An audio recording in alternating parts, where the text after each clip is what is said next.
So I want you to imagine walking into this beautifully designed, just incredibly expensive restaurant, like the kind of place you had to book maybe 3 months in advance. Right, a real luxury spot. Yeah, exactly. You step inside and you see these plush velvet booths, the rich mahogany tables, the stunning architectural arches up above you. I mean, it is objectively Oh, gorgeous. sure, the materials are top tier. Right. But the moment you sit down, you feel this like inexplicable anxiety. You just can't Yeah, relax. you feel totally on edge. Exactly. You feel exposed, slightly on edge, and honestly, you kind of just want to leave. And you're looking around trying to figure out what's wrong because, it's not the furniture, it's not the layout, it's not even the noise level. It's the one thing you aren't actually looking at. Right. What you don't realize is that your brain is reacting to this one invisible structure that you aren't consciously paying attention to, the light. Yeah, and it is just the ultimate blind spot in how we think about the spaces we inhabit. I mean, we spend so much time agonizing over the physical matter of our environments. Oh, totally. The wood, the brick, the drywall. Exactly. We look at blueprints and we see these solid, measurable lines. If there's a wall, well, it's a wall. If it's a floor, it's a floor. It's tangible. Right. But the physical matter is really only half of the equation. And honestly, it's arguably the less influential half when it comes to actual human behavior. Well, welcome to the deep dive, everyone. If you are listening to this right now, our mission today is to fundamentally, permanently change how you look at every single room you ever walk into. Yeah, you won't be able to unsee it. No, you really won't. Yeah. Whether you are sitting in a corporate office, your living room right now, or a coffee shop, we are going to explore this completely groundbreaking perspective on architecture. We're talking about light. But definitely not light as just a utility. Right, not just a tool that keeps you from tripping over your coffee table in the dark. We are talking about light as a physical, psychological structure that is actively bossing you around. It's a great way to put it. And we are grounding this entire exploration today in an incredibly comprehensive piece of source material. Yeah, let's talk about the source. So it is a 1985 master's thesis by an architect named George James Dukas. It was presented at California Polytechnic State University, San Luis Obispo, and the title is just delightfully understated. Right, it's just simply called Light as Structure. Yeah, light as structure. But I mean, the implications of that simple title are absolutely massive. Okay, let's unpack this, because Dukas is arguing that while we obsess over, whether to put down hardwood or carpet, Yeah. it is the invisible three-dimensional distribution of light that is actually dictating our emotional reaction. Yes, it literally herds us through buildings like cattle. It's wild. It decides if we feel relaxed, focused, or terrified. Light has a literal architectural form. And to really grasp how, radical this idea is, we kind of have to look at how lighting is traditionally handled, even today, honestly. Yeah, how does it usually work? Well, if you dig into standard lighting literature or building codes, the focus is almost entirely on optical physics or basic task requirements. Like just seeing your desk. Right.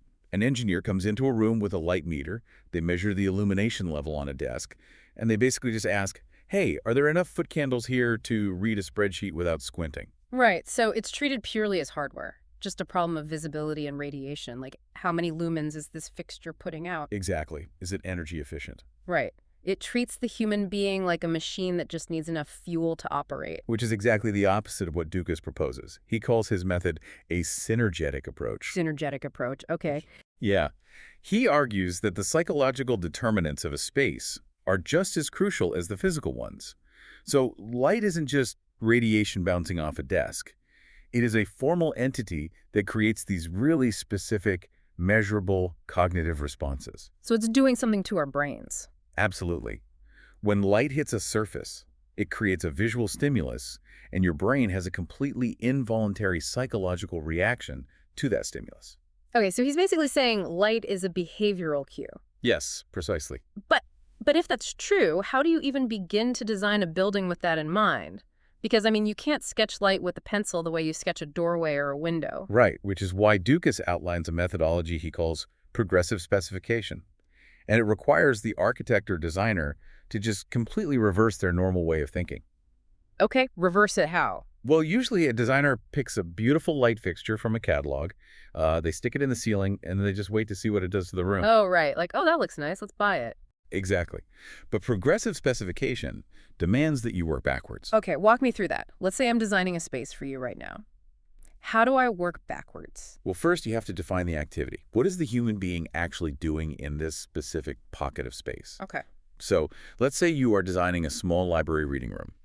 The activity there is sustained, solitary focus. Right. Deep reading. Yeah. So once you define that activity, step 2 is specifying the psychological responses needed to support it. So how they need to feel. Exactly. For deep reading, the person needs a psychological state of diminished peripheral arousal. They need a sense of enclosed intimacy and high focal clarity. Okay, I follow. So I basically need to make them feel cozy but alert. Right. So step 3 is figuring out what specific visual stimuli will trigger that exact psychological response in the human brain. Okay, what does that look like? Well, to get enclosed intimacy and focal clarity, you need a high contrast brightness zone directly on the desk, right? Right. Surrounded by these deep, soft shadows in the periphery of the room. Oh, Because that tells the brain, hey, you don't need to pay attention to the walls, just look at the book. that makes total sense. And No. then finally, you get to the hardware. Yes. Step 4 is designing the actual environmental lighting solution. Mm. The physical fixtures, the wattage, the beam angle, the stuff that produces those precise stimuli. So you go from activity to psychology to visual stimulus and finally to the physical lighting solution. Exactly. You work entirely backwards. I absolutely love this. I mean, it really makes me think of a movie score. Oh, that's a good comparison. Right. Think about it. When you watch a film, the music tells you exactly how to feel about a scene without you ever consciously noticing the violins or the cellos playing in the background. Yeah, it operates totally under the radar. Light is the architectural score. I mean, if the music swells with strings, you feel romance. If a low synthesizer drones, you feel dread. Light does the exact same thing to a room. It really does. But, and I have to push back here for a second, because in the real world, do architects actually design light as a formal emotional structure?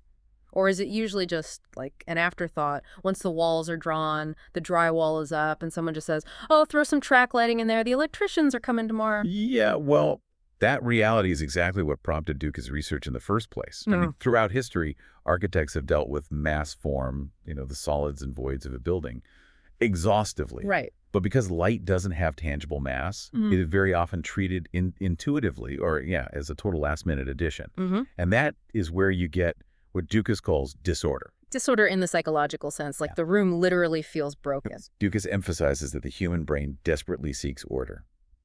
So when the light form and the mass form, the actual physical room, share a single unified theme, the brain relaxes. Okay. The dominant emotional responses actually complement the activity. But if the light contradicts the physical form, the resulting disorder actively subtracts from your perception of the space. It causes visual clutter, distortion, and this subconscious disorientation. It's like trying to have a romantic anniversary dinner in a beautifully designed restaurant, but the table is lit by a flickering, harsh fluorescent tube you'd normally see in a gas station. Exactly. Like the mass form of the room might be beautiful, expensive wood, nice chairs, but the light form is screaming interrogation room. Your brain is receiving two completely conflicting signals. And here's the thing, your brain will always prioritize the light. Really? Yeah, because light is how we perceive reality at all. Mm-hmm. So to understand how light builds this psychological structure, how it creates that order or disorder, we really have to start at the very foundation. Okay, where do we start? We need to look at the most primal interaction possible. Light hitting a solid, opaque surface, and the shadow that is left behind. Okay, so let's talk about the gravity of shadows, because this is where we get into how light literally pushes and pulls our physical bodies through a room. Oh, absolutely. Like if you are listening to this right now while walking through a building, pay attention, because the architect might be steering you without you even realizing it. Yeah, to grasp this, we kind of have to pull back to human biology. There is this deeply ingrained concept called phototropism. Phototropism. Right. Simply put, it is a biological fact that human attention is involuntarily drawn to areas of greater brightness in our visual field. Your eyes naturally automatically seek out the light. So we're basically just highly evolved moths. I mean, it sounds reductive, but neurologically it's true. It is a biological need to accommodate brightness to experience visual comfort. Okay. So when a bright area is introduced into your visual field, it forces your pupil to contract, and it pulls your cognitive focus toward it. It is an ancient, involuntary reflex. So a lighting designer can actively dictate the physical path you take through, like a museum or a shopping mall, just by placing pools of light on the floor. without question. Dukas points out that our experience of architecture is primarily frontal.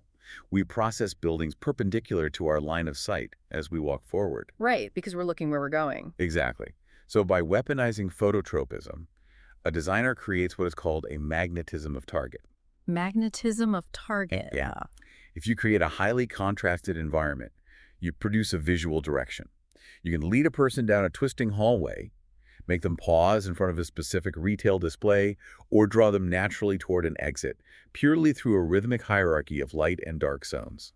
That is just wild to think about. We think we have free will, you know? We think we are making conscious choices about where to walk, but the light is already steering the ship. It really is. But it's not just about the bright spots, right? It's also about the shadows they cast. I noticed the source material spends a lot of time on this idea of modeling. Yes.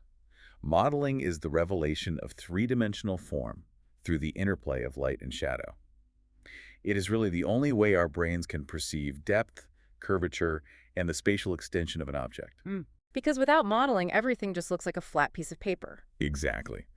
And this raises an incredibly important design question. What is the ideal way to model an object or a human face so that it feels psychologically right? Oh, man. Because we've all taken a photo in bad lighting and realized we look like a swamp monster. Right. The light changes the actual geometry of the face, or at least how we perceive it. Right. And Dukas points to exhaustive research showing that modeling is most preferred, meaning it evokes the most positive, comfortable, and natural psychological response when the incident light descends upon an object at approximately a 45-degree angle. A 45-degree angle. Okay, why so specific? Like, why not 90 degrees straight down from the ceiling or just 10 degrees straight into our eyes? It comes entirely from our evolutionary biology. Oh, really? Yeah. Human beings are biologically wired through millions of years of evolution outdoors to expect a descending flow of light that simulates the natural sun. Okay, that makes sense. The sun is our primal reference point for reality. So when light strikes an object from a 45-degree angle, the shadows fall across the geometry in a way that our brain instantly and comfortably processes as natural. It doesn't have to work to figure it out. Exactly. It takes zero cognitive effort to understand what we are looking at. Okay, so if an architect decides to get clever and violate that biological expectation, You immediately evoke negative psychological responses. If you illuminate an object or a space heavily from below, you trigger feelings of foreboding, pessimism, and unnaturalness. it's the classic campfire trick. Yes. You know, you are sitting around the fire, you hold a flashlight directly under your chin, and suddenly your face looks utterly terrifying. Your friends scream, not because your facial structure actually changed, but because the shadow structure is completely upside down. That is a perfect visceral example. Your brain panics because it knows, on a primal level, that the sun does not shine from the dirt upward. Precisely. The brain detects a violation of natural law. And this biological expectation doesn't just apply to the angle of the shadow, it applies to the transparency of the shadow as well. Transparency. Yeah. We tend to think of shadows as just black voids, right, like cutouts. But they actually have specific degrees of transparency that communicate the subtlety of a form. And Dukas references a metric here called the Helios ratio. The Helios ratio. Man, that sounds like a secret society. What does that actually measure? The Helios ratio measures the relative brightness of the highlight on an object compared to the darkest part of its shadow. Okay. And psychological studies indicate that ideal shadow transparency, where you get rich depth but can still clearly see the fine details of the object inside the shadow, that exists within a ratio of 3.1 to 7.1. Okay, so the brightest part of the object is 3 to 7 times brighter than the shaded part. Yes. How does a designer even use that in practice, though? Well, think about lighting a sculpture in a gallery, or even just lighting a living room couch. If you keep the ambient light and the directional light balanced so that the highlight is, say, 5 times brighter than the shadow, a 5.1 ratio, the brain perceives deep, rich, three-dimensional plasticity. Okay. You get what are called half shadows. Half shadows have soft, graduated transitions. They reveal the microscopic subtleties of a form. So you can see the grain of the wood or the texture of the fabric, even in the dark areas. Right, it feels soft. And what happens if you blast it? Like, what if the ratio goes way beyond 7.1, like a 15.1 ratio? When the contrast gets that extreme, the shadow becomes completely opaque. You lose all detail in the darkness. The object actually starts to look flat and two-dimensional. Oh, wow. You create a full shadow, which usually comes from a single, very strong point source of light, kind of like a theatrical spotlight in a dark room. which creates a razor-sharp boundary between light and dark. Yes. Now, Dukas isn't saying full shadows are inherently bad. High contrast and sharp shadows create intense drama, potency, and tension. It raises the observer's arousal level significantly because the brain has to work much harder to assimilate the visual information. It's the visual language of film noir. Yeah. But you sacrifice the subtle, comfortable detail of the 3D form. So if you are designing a relaxing, intimate lounge, you want soft, transparent half shadows, maybe like a 4.1 ratio. Exactly. But if you are designing an exciting, high-energy nightclub, you want to use point sources to create harsh, dramatic 10.1 full shadows. You are matching the physical shadow structure to the desired human heart rate. That is exactly how synergetic design works. And here's where it expands. Shadows don't just sit on the object itself. Right. The light hits the object, and then the object casts a shadow onto other surfaces. The wall behind it, the floor beneath it. Which completely changes the game. Because while 45-degree modeling gives us the 3D shape of the object, the shadows cast onto the walls create massive, flat 2D shapes of their own. And that transition from a 3D object to a 2D shadow introduces an entirely different psychological dynamic. The brain processes flat, projected patterns very differently than it processes 3D forms. This brings us to shadow patterns and shape psychology. And I have to admit, when I read this part of the source material, it completely blew my mind. I had never once thought about shadows having geometric rules. Oh, it requires a profound shift in perspective. Yeah. Dukas breaks cast shadows down into two distinct categories: silhouette shadows and background shadows. Okay, walk us through the difference. A silhouette shadow is the classic shadow we all think of. It is a dark image cast by an object onto a lighter surface. Like Peter Pan's shadow. Exactly. Imagine the sun shining through a tree, projecting the dark shape of the branches onto a bright white wall. The dark shadow itself is the figure that your brain is looking at. Okay. A background shadow is the exact inverse. So the object is bright and the shadow is behind it. Yes. The shadow is cast behind the object in such a way that the object itself is brightly illuminated and stands out in sharp relief against the dark void. And Dukas uses a brilliant architectural example to explain why this matters: scare treads. Right. He talks about how lighting stairs incorrectly is actually dangerous. It really is. If you light a staircase completely evenly from top to bottom with uniform ambient light, the individual steps visually blend together. Yeah, from the top of the stairs looking down, it just looks like a flat, slanted ramp. Right, you destroy the depth cues. But if you angle the light so that the nose of each step casts a dark background shadow onto the riser directly below it, something incredible happens. The brightly lit part of the steps suddenly pops out against the dark shadow behind it. Exactly.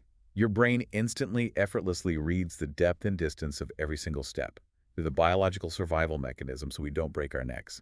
The background shadow provides the necessary contrast to define the boundary of the physical object. That makes total sense. But where Dukas really elevates this research is when he dives into the morphology of the forms themselves. Yes, the geometry. Right. He looks at the actual geometry of the shadow patterns being cast by architectural elements and the strict psychological rules our brains attach to those shapes. He spends a lot of time contrasting the psychology of the square versus the circle. Because the human brain imposes deeply ingrained rules on shapes based on our physical experience on this planet. Let's look at the square, or really any rectilinear, boxy form. Okay. Because human beings live on a flat Earth and fight a constant battle with gravity, our brains naturally imply a vertical and horizontal subdivision onto any square we see. Oh, wow. We intuitively impose a Cartesian grid on it. We expect a square to be modular, additive, and subdivisible. Here's how I processed that when I read it. A square is basically an open-ended spreadsheet. You can just keep adding rows and columns, stretching it infinitely in 4 directions, and it still fundamentally makes sense as a grid. That is a perfect analogy. The square implies continuation, but the circle operates under completely different psychological rules. If so. A circle is a complete, isolated morphological entity. It doesn't have a top or a bottom grid. It has an infinite number of symmetrical axes radiating from a single center point. It is strictly centric. So if the square is an open spreadsheet we can keep adding to, the circle is a finished sentence. Period. Yes. You can't just slap a comma on the end of a circle and keep drawing without fundamentally destroying what it is. And this is where the synergetic design comes back into play, often with disastrous results if it's ignored. Imagine an architect designs a beautifully curved circular room, but then they install a skylight with a heavy, square, rectilinear grid over it. Oh boy. Right. When the sun shines through, it projects a massive pattern of harsh, square shadows across the curved walls and floor. That sounds like an architectural nightmare. It creates profound psychological conflict. The rectilinear light pattern is screaming at the brain, hey, this space is a grid, it is subdivisible, it has corners and directions. But the physical mass of the circular walls is telling the brain, no, this space is isolated, complete, and perfectly centric. So the light and the walls are literally arguing with each other. And when the environment argues with itself, the human brain suffers from a condition called contour rivalry. Contour rivalry. I love that phrase. It sounds like two shadows fighting over a border drawn on the floor. It is essentially a form of figure ground ambiguity. If the brightness patterns of the light compete equally with the physical boundaries of the room, the brain cannot figure out what the dominant structural statement is supposed to be. Right.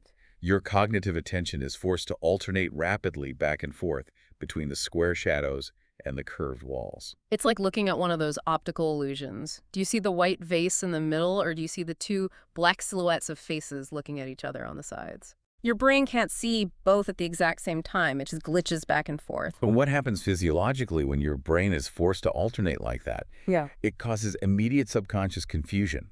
It elevates your arousal level. It demands significantly more physiological effort just to exist in that room. It's exhausting. It is. To lower a person's attentional requirements and make a space feel comfortable and legible, the light pattern must have a clear, dominant statement. There must be a hierarchy.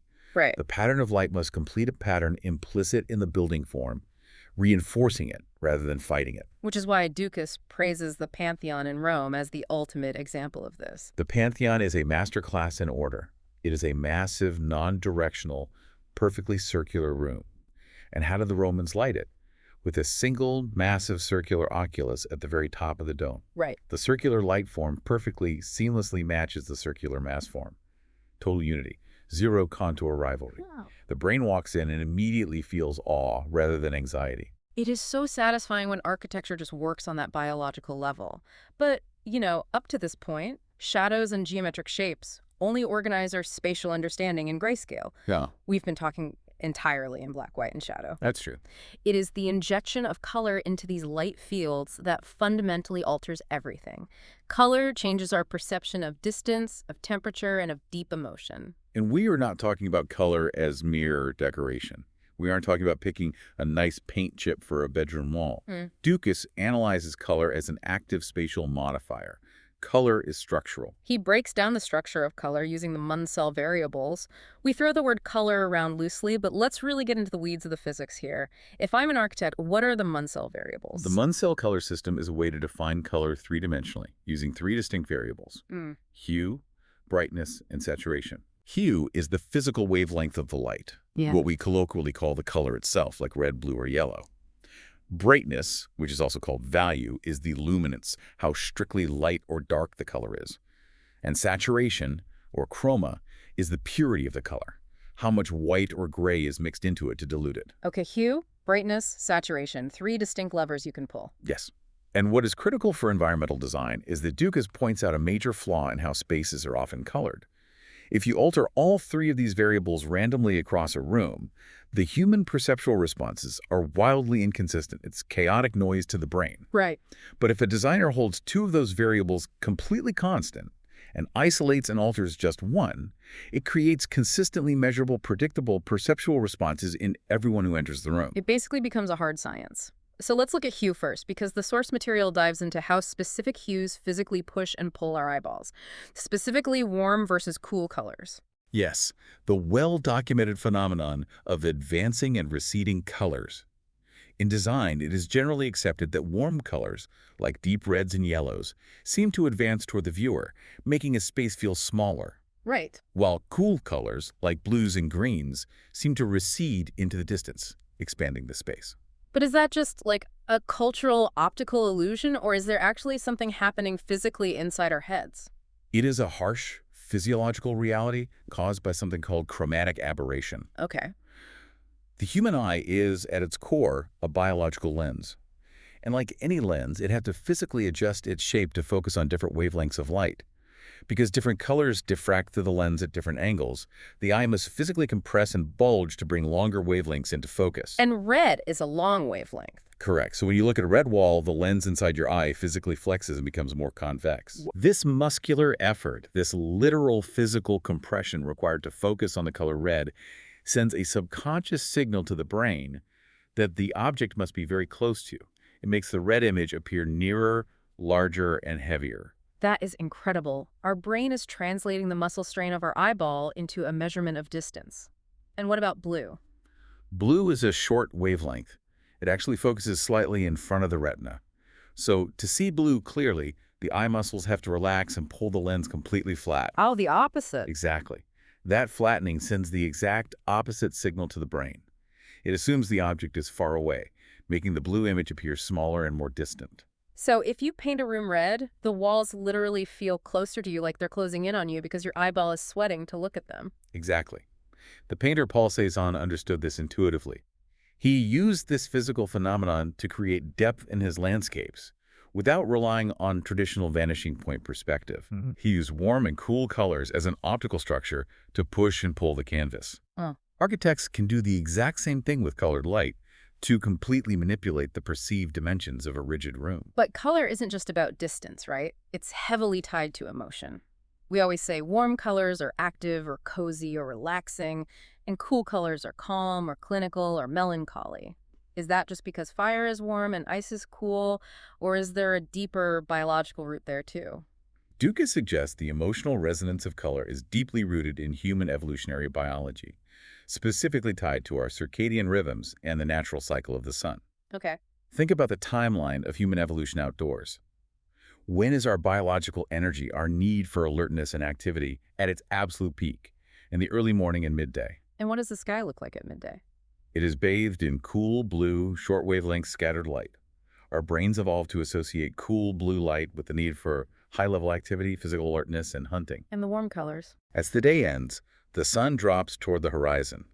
The light has to pass through significantly more of the Earth's atmosphere, which scatters away all the short blue wavelengths and leaves only the warm red long wavelengths to reach our eyes. Sunset. Yes, this warm red light occurs exactly when our physical and mental alertness is naturally dropping and our bodies are preparing for the vulnerability of sleep. So we are biologically hardwired to associate warm colors with relaxation, intimacy, safety, and the end of the day. Which perfectly explains why blue light from our phones keeps us awake at night. We are shining noonday hunting light directly into our retinas at midnight. Exactly right. But here's the curveball in the source material. Despite all this incredible biological magic tied to hue, Dukas argues that brightness actually dominates hue. This is a profound evolutionary survival mechanism. Brightness contrast. The stark difference between light and dark evokes a far stronger and more immediate physiological response than hue contrast. Why is that? Well, if you think about it from the perspective of an early hominid, detecting the edge of a cliff or spotting the silhouette of a predator hiding in the brush relies entirely on brightness contrast. Right, seeing the shape. It does not matter if the predator is a slightly different shade of green than the bush. You just need to see the dark shape against the light background to survive. So our brains will always prioritize light and dark data over color data. Absolutely. Dukas cites extensive Swedish psychological studies on environmental color perception. These studies place people in various rooms and confirm that their overall preferences and comfort in a space are driven significantly more by the lightness and the saturation of the environment than by the actual hue itself. Wait, really? The color doesn't matter as much? Yes. You can take a room painted in a hue that a person claims to absolutely hate, say a specific shade of yellow. But if the brightness and the saturation are dialed in perfectly to match the arousal needs of whatever activity they are doing, they will report preferring that room over a room painted in their favorite color that is poorly lit or overly saturated. That's crazy. The brightness structure overrides the hue preference. That brings up one of the craziest concepts in the entire thesis: color constancy. The idea that our brains don't actually see reality, they are constantly auto-correcting the colors we perceive based on context. Color constancy is a brilliant testament to how aggressively active the brain is in constructing our version of reality. The human brain fundamentally expects the world to be illuminated by pure white light. Okay. So when it encounters a different colored light source, it automatically color corrects the entire visual field based on its assumptions of what the object should look like. How did scientists even figure that out? The source mentions experiments going all the way back to 1789. Gaspard Monge first documented this in 1789 and was later expanded upon by Edwin Land, the inventor of the Polaroid camera, in 1958. Okay, what did Monge do? Monge did a very simple, elegant experiment. He took a red piece of paper and a purely white piece of paper. He looked at both of them through a piece of red-tinted glass, but he isolated them so he couldn't see any of the surrounding room or context. Okay. When he looked through the red glass, both the red paper and the white paper looked completely white to his eye. Because the brain said, I know I'm looking through a red filter, so I'm just going to mathematically subtract the red wavelength from everything I'm seeing. Precisely. The brain assumed the red light was just the ambient environmental illumination and simply factored it out to find the true color beneath. Wow. This means that human hue perception is not absolutely dependent on the literal physical wavelength of light reaching the retina. It is heavily dependent on surrounding context and the brain's internal assumptions. Which perfectly explains the classic shopping mall problem. Yes. You know, you buy a shirt in a department store under those terrible, heavy fluorescent lights. You think it's a specific shade of green. You buy it. You walk outside into the pure sunlight of the parking lot, and suddenly the shirt looks completely different. It's brown. Exactly. Your brain was applying a massive subconscious autocorrection filter while you were inside the store, and it turned it off the second you walked outside. That is exactly what is happening. Now, we have explored how light operates on a macro scale. We've looked at 3D shadows, 2D geometric patterns, and the sweeping psychological dimensions of color. Right. But if we change our scale and move extremely close to a physical surface, light reveals a microscopic landscape that completely dictates our tactile understanding of a room. Which takes us to the microlandscape, texture and the angle of light.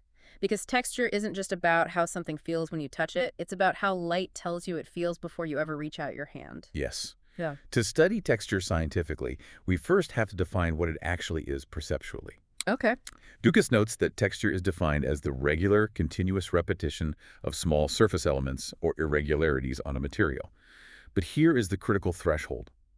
How does the brain differentiate between a texture and a pattern? I honestly just assumed they were interchangeable words for the same thing. Not in the realm of perceptual psychology. Dukas outlines a very specific biological optical threshold. If the visual irregularities on a surface subtend an angle of less than 1/5 of a degree at the human eye, the brain processes it as a homogeneous texture. 1/5 of a degree. Let's translate that math into human reality. What does that actually look like? It roughly corresponds to a physical bump of about 1 millimeter in size when you were looking at it from a reading distance of 1 foot, or a bump of about 1 centimeter in size if you were standing 10 feet away from the wall. Okay, so if the bumps on a plaster wall are smaller than a centimeter and I am standing across the room, my brain just groups it all together and says, that's a textured wall. Correct. The individuality of the little bumps is lost to your perception. The overall roughness is prominent, but you don't focus on the individual elements. However, if you step closer, or if those irregularities are physically larger than 1/5 of a degree at the eye, your brain suddenly has the resolving power to see the individual elements. And in that instant, it ceases to be a texture and cognitively registers as a pattern. This is such a great concept. It's like looking at a dense forest from the window of an airplane at 30,000 feet versus standing on the ground among the trees. That's a perfect comparison. From the airplane, the forest is just a green, fuzzy, uniform texture. You can't see a pine tree or an oak tree, but when you are standing in the middle of it, the texture vanishes, and it becomes a pattern of individual, distinct, massive trunks. The physical distance of the observer literally dictates the reality of the material. That is a wonderful way to visualize it. The position of the observer determines the optical structure of the reality. But there's a second, equally important variable that reveals texture to the eye, and we touched on it earlier, the angle of the light. Right, because if I take a heavy flashlight and shine it directly perpendicular to a rough plaster wall, the wall suddenly looks completely flat. Because straight on, perpendicular illumination washes out all the microshadows. Texture is fundamentally only revealed by oblique, low-angle, skimming light. The skimming light. When light hits a rough surface from a very steep angle, every single tiny grain of sand, every bump of plaster, casts its own microscopic shadow. It is the cumulative mathematical effect of thousands of these tiny cast shadows that creates the human perception of texture. It's the 45-degree modeling rule we talked about, but Yeah. applied on a microscopic scale across millions of tiny It objects. is the exact same principle. The oblique directional light models the individual textural grains. And understanding this leads to an incredibly powerful, almost deceptive design tool, using texture as a psychological depth cue. How does that work? How can tiny shadows trick you into misjudging distance? It relies on a visual phenomenon called density gradients. Okay. Because of the fundamental laws of perspective, textural elements that are further away from your eye appear smaller and physically closer together. The density of the texture appears to increase as it recedes into the distance. Like looking down a long cobblestone street in Europe. Yes, exactly. The stones right at your feet look huge and distinct with big gaps between them. But if you look 2 blocks down the street, the perspective compresses everything, and it just looks like a tightly packed, gray, mushy texture. Yes. And your brain relies heavily on that specific density gradient as a subconscious cue to calculate how far away things are. So an architect can manipulate this biological reliance Oh. by artificially altering the spacing, the physical size, or the directionality of a texture on a completely flat, straight wall, say, making the bumps progressively denser on the right side than they are on the left side. They can completely trick the brain. You can create the visceral illusion of a curved or sloping wall, even if it is a completely flat plumb line, just by changing how packed the shadows are. Exactly. If the gradation of the texture is progressive, the brain reads it as a curve. If the gradation is constant, the brain reads it as a slope. The light casting shadows on this physically manipulated texture creates a false 3D illusion. That is brilliant. It's architectural camouflage. But Dukas also issues a strong warning in the thesis about something called flicker, when designers get too aggressive with texture. This occurs when you create a surface with highly contrasted, very large textural grains elements that sit right on the borderline between texture and pattern. Okay. When you look at a surface, your eyes don't just stare fixedly. They naturally dart around, scanning the environment in rapid microscopic jumps called saccades. So our eyes are constantly twitching. Yes. And as your eye twitches across these large, highly contrasted grains, the rapid optical alternation between the bright highlight of the bump and the dark cast shadow sends pulsating strobing signals to the retina. Like a miniature strobe light effect happening constantly in your vision. On a very subtle, often subconscious scale, yes. It creates a shimmering or pulsating response in the optic nerve known as spatial frequency, or flicker. That sounds uncomfortable. It is. If this contrast is too high, or the frequency hits a certain biological rhythm, it becomes deeply annoying to the human nervous system. It causes severe visual fatigue and headaches because the retinal receptors are being constantly aggressively stimulated without any relief. So if you put a deeply grooved, highly contrasted wood paneling on a wall and hit it with a harsh raking light, the wall will literally seem to vibrate in the peripheral vision of anyone in the room, and they will leave with a headache without knowing why. They will blame the coffee or the stress of the meeting, but the reality is that the structure of the light exhausted their retina. Wow. Now consider a major pivot in our understanding of materials. Up to this exact moment, every single concept we have discussed has dealt entirely with opaque surfaces. Surfaces that stop light, concrete, wood, painted drywall, plaster. Right. Light leaves the bulb, travels through space, hits a solid wall, stops, and bounces back to our eye. The wall is the barrier. But what happens to the psychology of a room when the material itself becomes the source of the light? What happens to human perception when you fundamentally break the rules of solid, opaque architecture? And that pivot introduces the incredible world of translucence and irradiance, the glow of neon and stained glass.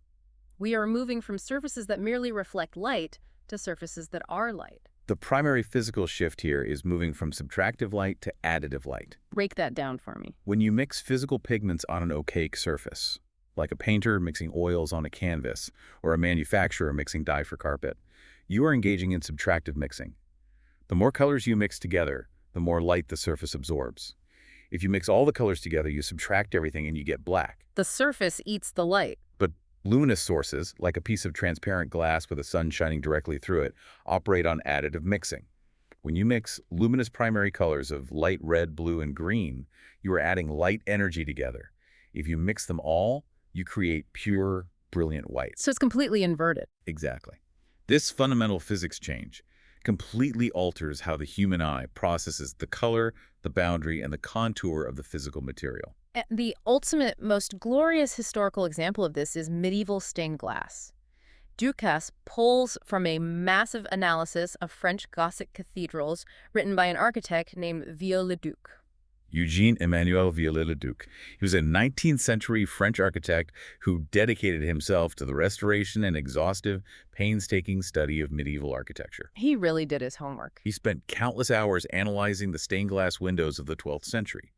And he realized that these medieval artisans weren't just making pretty, colorful pictures of saints.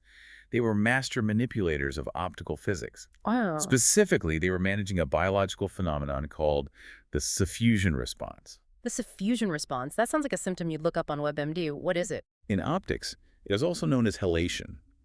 When the human eye looks at an intensely luminous source, like sunlight blasting through colored glass in a dark cathedral, the light energy is so strong that it actually spreads laterally across the retina of the eye. It spreads out. It bleeds over its physical, literal boundaries. The light effectively paints outside the lines inside your eyeball. But Viollet-le-Duc discovered something fascinating about the colors themselves. Different colors of light irradiate and bleed with vastly different forces. The colors aren't equal in strength. Not at all. He found that red light is relatively weak. It stays relatively contained within its lead borders. But blue light is incredibly strong and aggressive.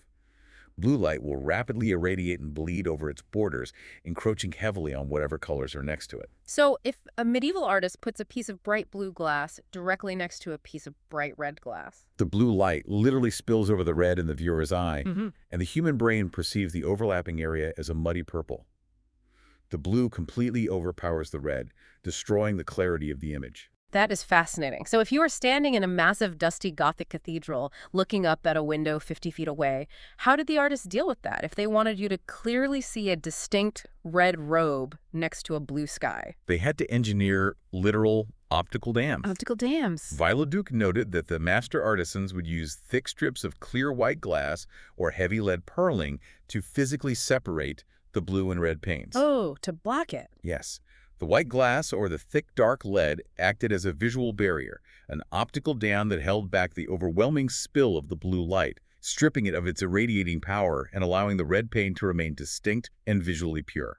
They were doing advanced pixel management, manually manipulating the bleed of RGB light, like 800 years before computer screens or televisions were even conceptualized. That is unbelievable. It's mastery as a medium. It really is. But stained glass is ancient. Let's fast forward to the 20th century to the ultimate modern luminous material, neon. Neon is a fascinating evolution. It was invented in 1910 by a Parisian engineer named Georges Claude. He developed a vacuum-sealed glass tube, filled it with inert neon gas, passed 15,000 volts of electricity through it, and created a brilliant, continuous, steady display of glowing light. I have to admit, I struggle with neon from a design perspective. Why is that? Stained glass feels majestic, you know? Cathedrals evoke awe. Neon. Neon often feels inherently cheap to me. It's associated with seedy dive bars, rundown motels, or the overwhelming visual assault of a casino floor. It feels like architectural junk food compared to the fine dining of stained glass. That is a very valid and common cultural association, largely because neon suffered from terrible maintenance and garish overuse during the mid-20th century commercial boom. But the thesis challenges us to strip away the cultural baggage and look at neon strictly through the lens of perceptual psychology. Okay. Strip away the dive bar. What is the neon tube actually doing to the spatial environment? Okay, looking strictly at the physics and psychology, what is it doing? Neon is the absolute purest expression of luminous contour. It takes a building and strips it down to nothing but a glowing outline. Right.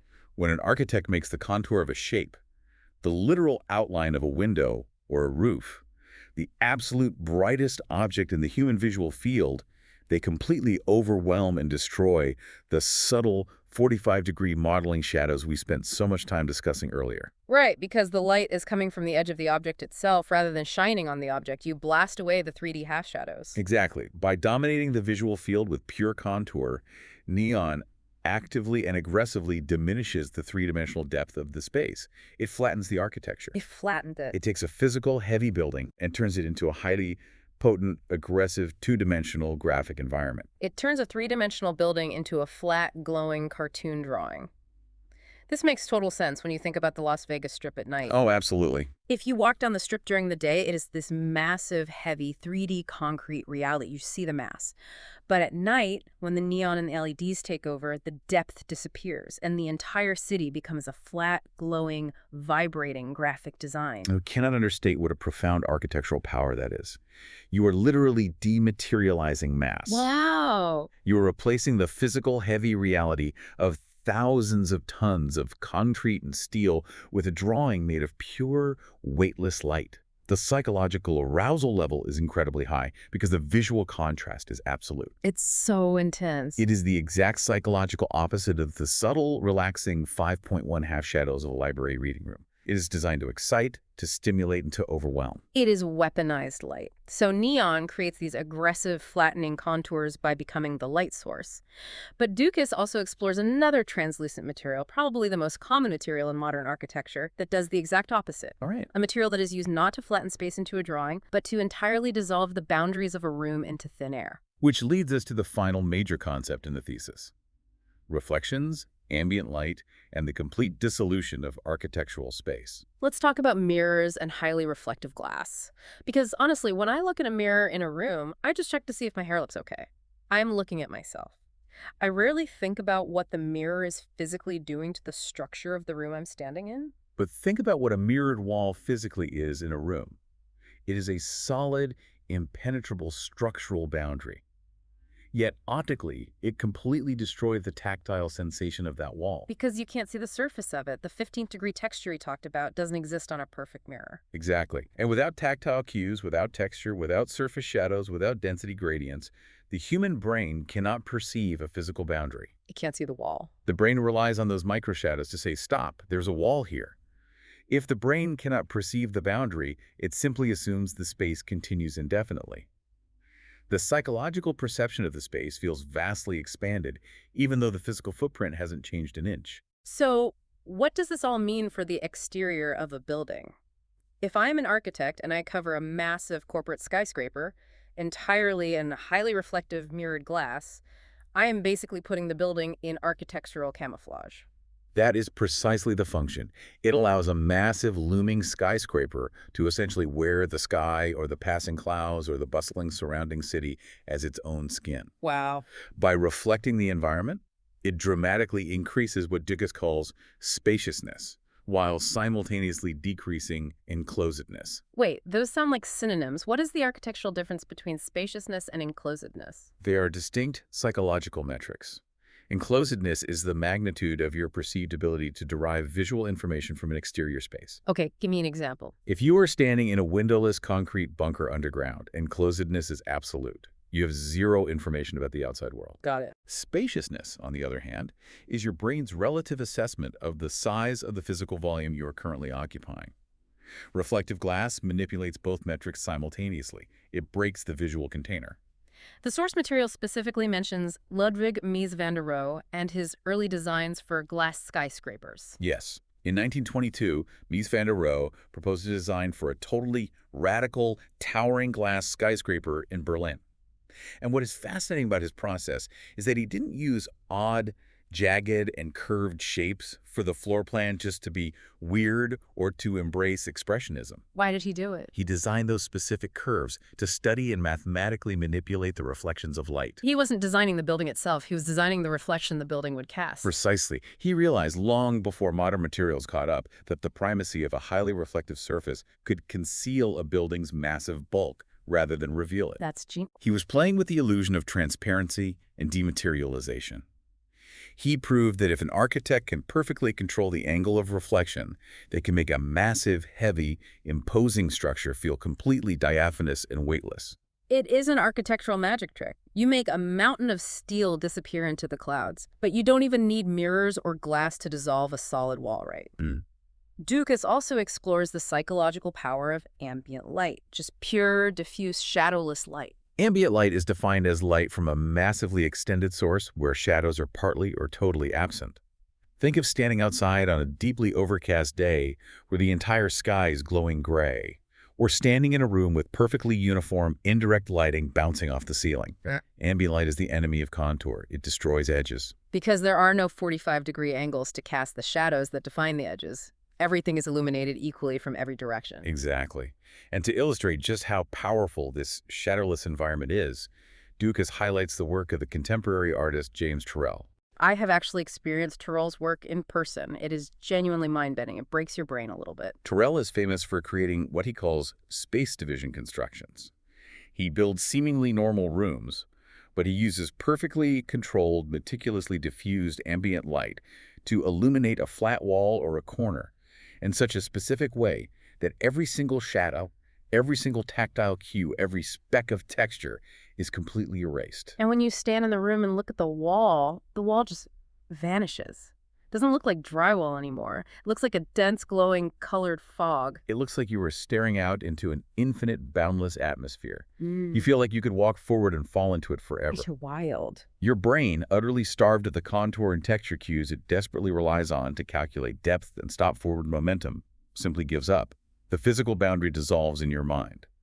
Turrell's work scientifically proves that our perception of a room's physical size is not an absolute fixed reality. It is entirely at the mercy of light gradients. That is deeply unsettling when you really think about it, but also incredibly cool. Our perception of physical reality is basically just a biological rendering glitch waiting to happen, and architects hold the controller. Yes, exactly. But before we wrap up this journey, Dukas makes one final, really grounding point about reflections in glass. It's not just about camouflaging buildings or dissolving walls into fog. He brings it back to the human scale. Yes, and this is a crucial humanizing element. While mirrors and reflective glass can camouflage a building's mass, they also inevitably do something else. They multiply the images of the people moving around the building. Right. If you walk into a crowded restaurant with mirrored walls, the room instantly looks and feels twice as crowded as it actually is. And this has a profound, measurable psychological effect on the occupants. Human beings are the most familiar size cue our brains possess. We inherently, instinctively know exactly how big a person is. That makes sense. So when a reflective surface multiplies the image of people, it alters the perceived scale and the kinetic energy of the space. It gives a static, concrete space a dynamic, moving, living texture. It makes the space feel infinitely more crowded, which obviously raises the arousal and energy levels of the room, but it also makes it feel more human, more alive. It grounds the space. Exactly. It serves as a vital reminder that architecture isn't just an abstract interplay of geometries, grids, and light physics. A building is ultimately a stage for human activity. Right. By reflecting us back to ourselves, the building draws the psychological attention back to the people who inhabit it, which is the entire point of progressive specification to begin with. What an incredible journey. Let's take a breath and recap everything we have unpacked today, because we have covered a massive amount of conceptual ground. We really have. We started with the primal biological comfort of 45-degree shadows, the fascinating reality that our brains are anciently hardwired to love the descending angle of the sun, and how violating that angle makes us feel like we are telling ghost stories around a campfire. Right. The upside-down shadows. We moved through the psychological weight of colors, exploring the literal anatomy of the eye, and how a red wall literally squeezes your physical eyeballs to pull objects closer to you. We examined the microscopic landscapes of texture and how the density of tiny 15th-degree shadows can trick the brain into seeing depth and curvature on a perfectly flat wall. Yes, the camouflage. We explored the bleeding, irradiating edges of medieval stained glass, the aggressive, depth-destroying power of neon contours in Las Vegas, and finally, the boundless illusions of mirrors and ambient light that can make hundreds of tons of solid concrete dissolve into thin air. It fundamentally and permanently changes how you view a room. You will never look at a light bulb the same way again. But before we go, I want to toss this back to you for one final provocative thought. Building on George James Dukas's 1985 research, what is the big so what for us today, living in modern architecture? I want everyone listening to think about the strict, standardized lighting codes that dictate almost every modern office, public school, and hospital built today. The engineering focus is almost entirely on achieving a perfectly uniform, high-intensity, shadowless brightness across every horizontal plane. It is a lighting philosophy designed purely for corporate productivity, screen visibility, and liability. Right, maximum light everywhere. But based on everything we have learned today from Dukas's synergetic approach, we have to ask a deeply troubling question. Could this shadowless, uniform, perfectly regulated ambient light actually be causing a widespread epidemic of subconscious visual fatigue? Oh, wow.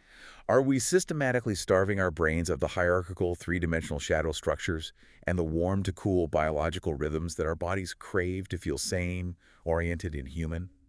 By desperately trying to make everything in our world perfectly visible, have we accidentally engineered mass psychological disorder? Wow. Are we starving our brains of shadows in the name of productivity? That is a profound thought and one that is absolutely going to stick with me next time I walk into a fluorescent lit office. Thank you for joining us on this deep dive. Next time you walk into a room, don't just look at the walls, the art, or the furniture. Look up at the lights. Find where the shadows fall and try to really truly see the invisible psychological structure you are sitting inside.